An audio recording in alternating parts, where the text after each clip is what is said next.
বিশ্বম্বরপুরে জয়কুলের ওপর মিথ্যা মামলা ও প্রকাশিত সংবাদের প্রতিবাদে মানববন্ধন।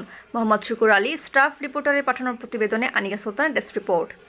গত 2 ফেব্রুয়ারি তারিখে আমার বিরুদ্ধে মিথ্যে ও বানোয়ার তথ্য দিয়ে মানববন্ধন করে বিভিন্ন মিডিয়াতে প্রচার করা হয়েছে। প্রকাশিত মিথ্যে সংবাদের আজকের এই মানববন্ধন অনুষ্ঠিত হয়েছে। সুনামগঞ্জের বিশ্বম্বরপুর উপজেলার 3 নং ধনপুর ইউনিয়নের ইসলামপুর গ্রামের বাসিন্দা জয়কুলের ওপর মিথ্যা মামলার প্রত্যাহার ও প্রকাশিত সংবাদের প্রতিবাদে মানববন্ধন কর্মসূচি পালন করেছে ভুক্তভোগী পরিবার ও স্থানীয় এলাকাবাসী। 5 ফেব্রুয়ারি বুধবার বিকেলে বিশ্বম্বরপুর সদর রোডে ইসলামপুর পয়েন্টে ভুক্তভোগী পরিবার ও স্থানীয় এলাকাবাসীর আয়োজনে এই মানববন্ধন কর্মসূচি অনুষ্ঠিত হয়। মানববন্ধনে বক্তব্য রাখেন গত 2 ফেব্রুয়ারি এমদাদুল হক গণমাধ্যমকে মিথ্যে তথ্য দিয়ে হাতে গোনা 2-3 জন মানুষ নিয়ে মানববন্ধন করে আমার বিরুদ্ধে মিথ্যা প্রচারণা চালিয়েছে। আমরা এই মানববন্ধনের তীব্র নিন্দা ও প্রতিবাদ জানাই। মানববন্ধনে এমদাদুল হকের পিতা মোহাম্মদ আব্দুল মালিক বলেন, এটা মিথ্যা মামলা, বুঝলেন? এটা মোল্লা বেটা জানাজা করে মারি দিছে। এমদাদুল হকের মাতা মল্লিকা খাতুন বলেন, অত্র মহল্লার মসজিদ কমিটির সভাপতি মোহাম্মদ তাজুল ইসলাম বলেন, অত্র মসজিদ কমিটির সেক্রেটারি হাফেজ ওয়ারিশ উদ্দিন বলেন, এগুলি মিথ্যা একবারে আমরা জানার মতো মিথ্যা। যখন অত্র মসজিদের ইমাম হাফেজ করছে তখন মজিদ আমার কাছে বলেন, আসছে জানাজা পড়ানোর জন্য। সবটাই মিথ্যা এবং জয়কুল এবং দিন ইসলাম এবং রুজিনার নামে যে মামলা হয়েছে সবটাই মিথ্যা।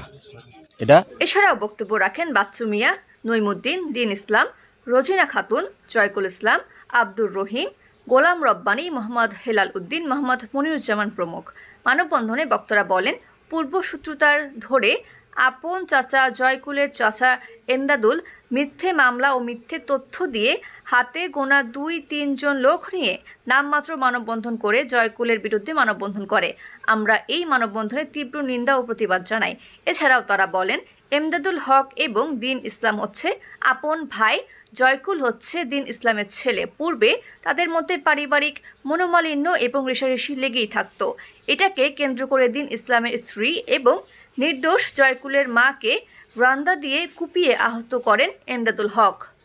গ্রাম্য সালিশতায় গ্রামবাসী বসে একত্রিত হয়ে এমদাদুল হকের আইনের হাতে তুলে দেন এবং বেশ কিছুদিন কারাগারে থাকার পরে পূর্বশত্রুতার জের ধরে জয়কুলের ওপর এই মিথ্যে মামলা করে।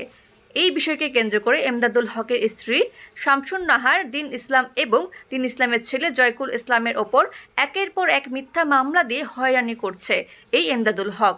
এছাড়াও বক্তারা বলেন, এমদাদুল হক মাদকাসক্ত, বিভিন্ন সময় নেশা করে ভাই ভাতিজা এমনকি মা বাবা কেউ সেই অশ্লীল ভাষা গালমন্দ করে।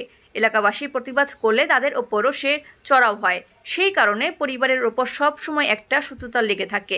এ বিষয়ে বিশ্বম্বরপুর থানা officer in charge OC Mohammad Mokhlesur Rahman বলেন, যেহেতু নতুন যোগদান করেছি, বিষয়টি তদন্ত সাপেক্ষে দোষীদের আইনগত ব্যবস্থা নেওয়া হবে।